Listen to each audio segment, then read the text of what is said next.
Welcome to another episode of Dad Can We Talk? I'm your host, Anthony Ray, and this is episode 93.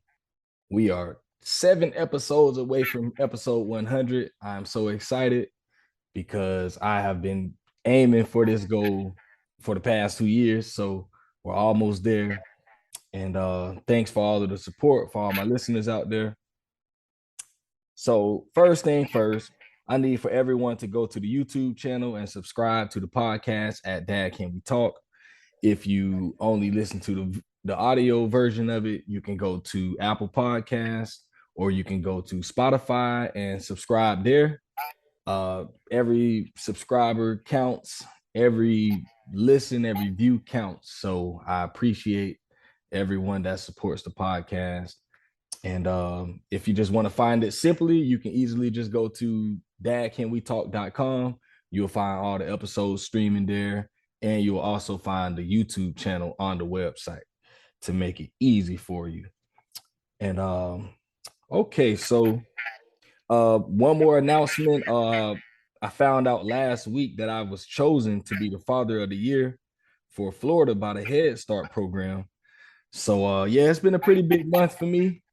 And like I say, I always say, I'm thankful for everyone that supports me. It goes, is I'm totally appreciative of everyone that's always in my corner for that. And so without further ado, man, I'm gonna get to today's guest. He has played in movies like The Wood, How Stella Got Her Groove Back, Brown Sugar, and The Best Man Holiday. He's been nominated for multiple awards. I mean, there's countless awards out there he's been nominated for.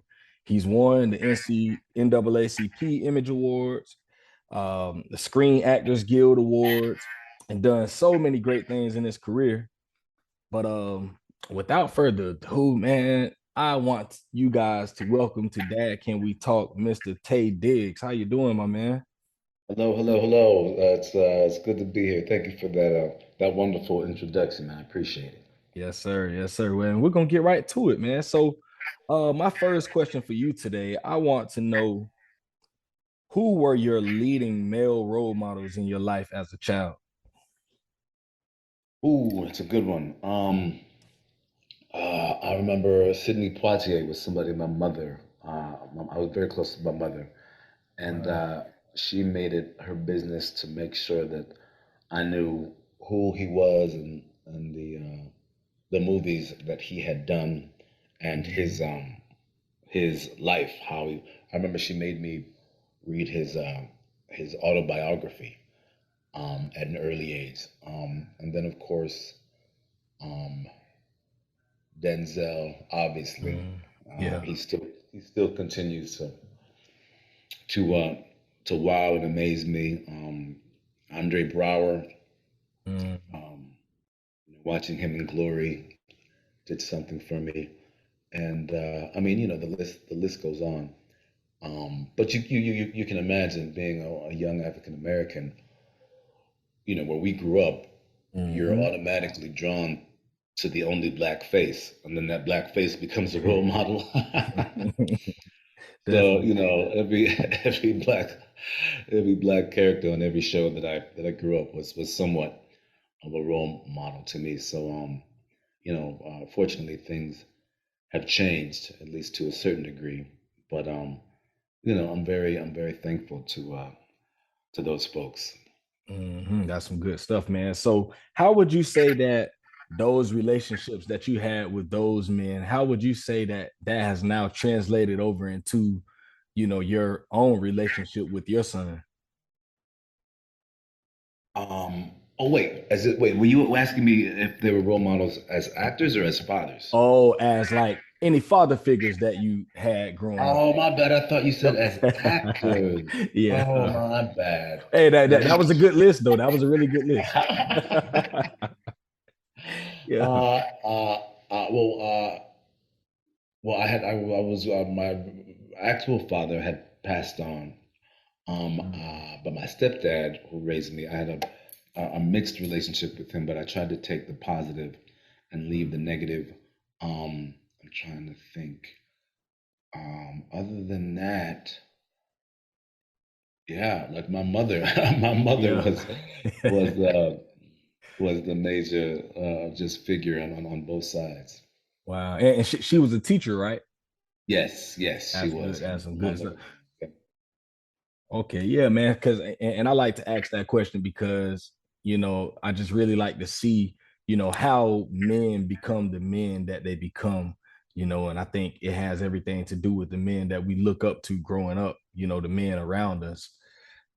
All 100%. And in that case, you can use a lot of those people from the first list Mm, because that's how I was learning. That was my version of, oh, this is what a cool black man looks like, talks like, acts like. So mm. you can still kind of mix those actors, put them up, add them as ingredients in that mix. Yeah. So with all of that, with the actors that you looked up to and that you followed and the male role models that you did or didn't have in your life, how has that influenced you now that you are a father to your own young man? Ooh, that's interesting because right now with my son, I'm more I've learned to kind of take the energy that he gives to me Mm, and play off that only because through experience and through watching other relationships and my own experiences, I think it's important to kind of, for me at least, mm-hmm. raise my child according to him as opposed to um, having it be based on something that I've seen before. Because Ah, and so because for example, I was spanked as a child, so mm, I think that I might then spank my child because it quote unquote worked for me. But yeah. but that's not the case. And based on how Walker interacts with me, I don't need to, and I Mm, probably won't ever. yeah. But that's the main thing that I'm trying to focus on. No offense to all of the people my age and their parents. They did an amazing job. Hopefully the best they could. But a lot of how I feel, a lot of how they raised us, was wasn't necessarily serving us. Mm, And we're finding that out the older we get, with fear and shame mm. and false sense of ego and pride. So when I'm raising Walker, I'm trying at least to be thinking of him instead of what I think he needs. That's some good stuff. And how old is he? Oh, Walker's 13. 13, 30. Oh, so you got a teenager on your hands. Yeah, Okay, yeah, okay, yeah, okay. yeah. Yes, yes, So, yes. man, I want to take it back with him. What was your first reaction that you had when you found out that you were about to become a father? Like, what was that first thing that ran through your mind? Um, it was so surreal. It was so surreal. I was less concerned about his um sex than I was not being able to recognize or really define how intense the love I felt for this new person. I Mm, had never. He's my first kid, and I'd fallen in love with girlfriends and my then wife, and my mom. But what I was feeling for this kid was unlike a feeling I had ever felt, mm, and uh, and that was foreign. It was foreign to me, and it was frightening, especially mm, when we brought him home, and I would go off to work and not know what he was doing, not being in control. And just as a person, as a human being, I am a control freak, and not no no no matter what I thought I could do, once he fell asleep and once I fell asleep, who knows what could happen, Mm, in those 8 hours. That was tripping me out for a while. So I had to make that was the most that was a major adjustment I had to make. mm. Yeah, that's an understandable thing right there, man. Trust me, I got three of them. Oh wow. Yeah, I can't even Yeah, imagine. yeah. So, from my understanding, reading up on you, man, so once you had that child, I know that you had trouble sleeping and you had an experience with insomnia. I want you to talk about that, that how that had an effect on your experience as a father. Sure. Well, first off, I just want to acknowledge, with a lot of us, a lot of African Americans, there's a stigma attached to getting help or to Mm, going to a doctor or choosing to take a prescription. And mm-hmm, this was one of those times for me where, after my son was born, I had anxiety with, not knowing how long he would sleep and how many hours of sleep I would get before going to work. Um, because as you can imagine, as an actor, I need to mm, look good. I need to be focused. mm, You know what I mean? I need to my energy level needs to be at a certain point. And when I didn't get a good night's sleep, it was trash. mm, So from that point on, I started just looking for certain energy drinks and aspirins with caffeine in it, and teas and coffees, and just so I could maintain and get through the day. And it wasn't until kind of recently where my son actually brought it to my attention that he could see a difference in just how much energy I had with him after mm, my workday and how engaged I was, or how energetic we were when we were doing whatever it was we were doing, and that affected me because regardless of it being the end of the workday, I wanted that time with him mm, to be the best it could. So that's when I went to a doctor and said, is this a thing? Um, and he said it was a thing. It's called insomnia. And I was one of these people that thought insomnia. I thought the people who had insomnia didn't sleep for the whole night. I thought these were people yeah, that just could not sleep ever, and they were yeah, walking around looking like zombies. And that's not what it is. You know, um, for me, I would get to sleep, but then I would wake up every day. In between like 3 and 5, and not know whether I was going to get back to sleep again. mm, So, my doctor introduced Qvivic to me, and he said, "Give this a try." He made me aware of the side effects because these prescriptions sometimes have them, and see how you do. And I was able to get to sleep, but then even more importantly, stay asleep and wake up, ready for the day. Because with a lot of these sleep aids, you can wake up groggy and drag that grogginess with you, and it still can end up affecting your workday, mm-hmm. regardless of how much sleep you got. Um, so I've been cool, ever since. I see a difference in just how aware I am at work, and more importantly, just I can be on my ones and twos when I'm with Walker, and I'm getting older and he's getting stronger, so I need my energy now more Yeah. than ever. So that's just an example of us as a people kind of overcoming the fear of asking for help and not just Mm, trying to self medicate. Um, mm-hmm. as you can kind of apply in any type of situation, the more options you have, the better. That's just common sense. It doesn't mean you have to use them, but to make the more options that you have accessible to yourself, it only it's only positive. That's some good stuff right there, man. For my listeners out there, you heard what he said.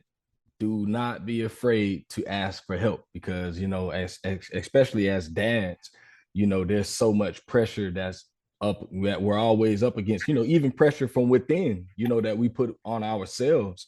And I know that's something that I do. I put so much pressure on myself to be there and to do this and do that, and always pushing myself. At times I can skip out on getting rest, because I feel like I'm gonna miss something, Hmm. and yeah, that's some good stuff right there, man. Thank you, Now, sir.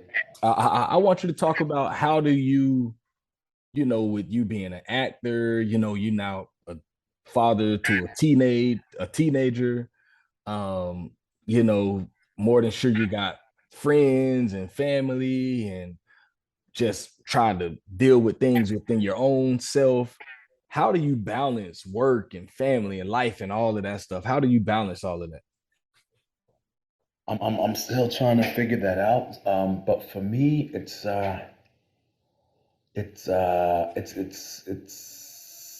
touch and go. You know what I mean? Like, Mm, as I said, I'm a control freak. So, mm, when it comes to certain situations, and I have to say, I have a really great, uh, the mother of my son is amazing with how much she does with just keeping him, on schedule and then keeping me aware. And I got a mm, great, great assistant, Troy mm. Brookins. Shout out to him. These cats keep me on in line because I wouldn't exist if it weren't for these people. But Yeah. I try to control, how much time I have for him and what kind of jobs I take.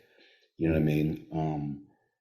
So even when that happens, you never know what can happen. So I make sure that I have my priorities straight. You know what I mean? mm. And I'm not judging anyone, but my family is a major priority. So I don't feel comfortable taking jobs, that aren't close to my son. Yeah. So that's something that just can make me feel better. Mm, Um, mm. and then from that point on, just kind of taking it as it comes and going trusting myself and going on how it feels and how Walker feels. I'm an adult, so there are people Yeah. out there that say, you got to take time for yourself and you know um, put yourself first. I think it depends on what the situation is because he's developing. Hmm. So a lot of times I think for me, I'm choosing to put him first because I know what it's like Mm. to have not been put first and the effects. I'm still feeling those effects now. Wow. You know what I Yes, mean? sir. And I'm an adult, so I can deal with, not going out for a night or Yeah. skipping this award show or, not taking this gig that shoots in Australia where I'll be gone for Mm. 6 months. Like I'm not with that. So, but that's just me. Hmm. That's good That's what stuff. I'm choosing. And for the tons of times that I suck as a dad, I can look on those moments and it can kind of lift me up and I can feel better about myself. Mm. Yes, sir. Listen, you're preaching to me. You're preaching to me, man. You're preaching to me, man. Hey, if you could sit down, and have a conversation how you and I are doing right now with the 18-year-old version of Tay, and if you could look that young man in his eyes and give him one piece of advice going forward, knowing everything that you know today, what would you tell him? uh, Run to therapy. Yeah.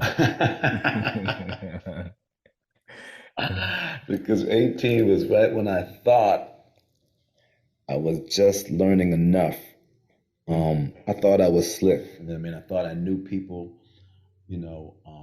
I thought I could read people, and I could, but that was the age where I thought I was figuring things out, and in so many cases, I wasn't, and I was just kind of lining myself up, um, doing starting really bad habits, you Mm, know, making gross, assumptions, basing things on how things have been in my life as opposed to accepting other people's situations and not comparing, um, using the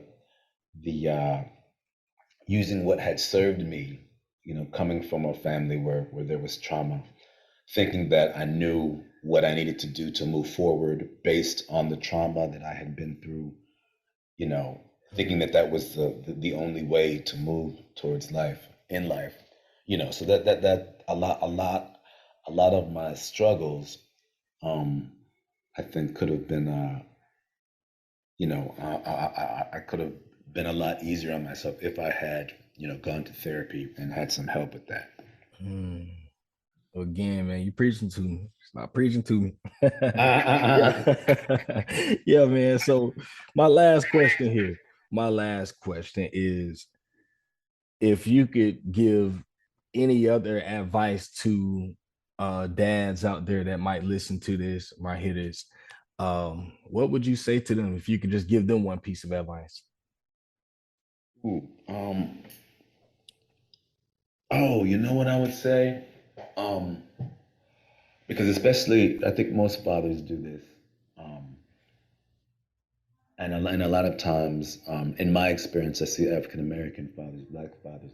Um, when your child is complaining or crying to you or calling out for help, Mm, we're so quick to say, "Don't cry," buck up, man up, you know. mm, Um, and I understand that, but I think it's really important to let the child know that they are being heard and that whatever they are coming to you about, it's valid.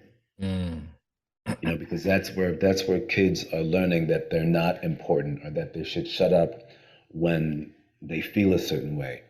You can use context and say, okay, well, crying in the middle of this basketball game might not be the, I get that you feel this way, but you're gonna hold up the game. It might mess up the teams, the energy of the team. So, but to let them know that it's okay and that whatever their issue is, that it's valid. You know what I mean? We grow up, black parents saying, if you don't stop crying, I'm gonna give you something to cry about. mm. Like when you really break that down, can I cuss Oh on this man, go podcast? ahead, It's let it go. when you break that up, it's fucked up because you Yeah. are saying to the child, "I don't care about what you're crying about, and not only will I not care, I'm gonna beat you for not being able." You know what I'm saying? Mm, So instead of listening to a child and then dealing with it, I think I mean, I think we need to do that more. Listen and then let the kid know that whatever they're concerned about is that you understand it. How mhm. you deal with it, that's something else. But I think that's the major thing. That was long-winded, and I apologize. Man, no, listen, that was and I got to tell you this because I had a situation like that about 2 days ago with my youngest daughter, and she was crying, and I was just so tired, and I was home with the kids by myself all weekend, and I was just stressed out, Of course, and of course. she was just crying, crying, crying, and I said that I'm just like, listen, I need for you to stop crying, or else I'll give you something to cry about, Yeah, and yeah, yeah. and when I said it, it was like instantly I'm like, oh, I just talked with my friend about this, about blowing up on the kids. And every time I feel that way, it's always something within me. It's nothing, really nothing wrong with the kids. It's Right. just that I'm stressed out and I have things that I need to deal with within myself.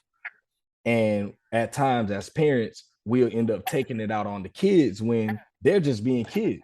She's Yep. 5 years old, she's just crying, and I could have easily diffused the situation by just saying, "Hey, talk to me," because I've Right. done that before, and it Right. always Right. works. But it's Right. just having that patience, man. That's so important. Yeah. Right. But then that's not easy, man. That's not Yeah, easy. yeah. It's not easy. So you gotta keep that. We have to keep that in mind. And this is what I tell myself when I have one of those moments. I think as a child, it's also good for them to see us in all, different, from all different perspectives. So even Mm, those times when you think that you have quote unquote failed, that can be good for the child because they see how you move. You know what I mm, mean? And then it informs, how they move. Oh, daddy did this. it made me feel this way. But the next time, Daddy did this, and then, oh, okay, so it's okay for people Mhm. to not always be perfect or you know be inconsistent. That's a part of life. So that's what I tell myself when I Yes, have those sir. moments. But it's not easy. Yeah, It is not man. easy, and we can only do so much. So you're gonna have good days, and then you're gonna have days where you struggle more, and we're dealing with it. Yes, sir. Yes, sir. Well, hey, man, I don't want to hold up too much of your time. I think this was a good interview. Oh, Uh, I appreciate it. great responses. You helped Right, me out. I always tell people that, Dad, can we talk? I made it for others to hear it, right. but more than anything, it's about me. I'm trying to learn as a dad. And every time I bring a dad on, I'm trying to look for that thing that I can, hold on to and put in my own, on my own tool belt Yeah, as a dad. right, right. Good for you, man. Good for you. That's Yes, sir. huge to me. Yes, sir. Yes, sir. Well, my man, we'll end it there. Cool. Man, I appreciate your time. I'm so thankful for the opportunity to sit and talk with you, man. And I just hope that you continue to do what you're doing. Continue to be a great dad, continue to be a great role model for our community, and just keep doing what you're doing, man. Thank you, sir. You too. It's very important. It's very Yes, important. sir. So please continue. Take care of yourself, sir. I sure will, man. For all my listeners out there, man, we're out. It's Dad Can We Talk, episode 93 with Taye Diggs. We're out of here. Peace. All right now. Baby good.